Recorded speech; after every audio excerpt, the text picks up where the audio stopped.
Triple po yan. Triple folding cage. Order po yan ng taga Iloilo, Batan. Shout out sa iyo, bossing. Ayok pong banggit niyo mga pangalan niyo kasi baka mamaya mayroong iba magalit. Ayoko, gusto ko yung aprobado na babanggitin ko yung mga yan po ay triple folding.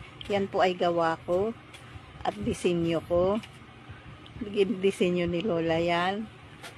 Napaka sobrang blessed ko po talaga dahil binigyan ako ni Lord ng kakayanan sa paggawa niya. Ayan, triple po yan. Yan. Ang lalayo na po na narating ng mga folding ko. Hindi ko na po sinilagyan ng hook kasi kakalang. Pwede mo naman siyang dukutin sa ilalim at buksan yung panggit ng takip. Ayan. Thank you Lord sa blessing at kakayanan. Triple folding po yan. Turing folding pa rin po yan. Huwag po kayong mag-alala. Ang turing folding po ni kahit mayroong karamdaman yung master ko, mas lalo pa po natin pagagandahin dahil sa tulong nyo po. Dahil sa sipag ko din po at tulong nyo din po sa mga disenyo na gusto nyo.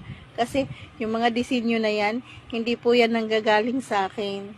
Hindi rin po yan ako lang may gawa. Pero ang may likha po talaga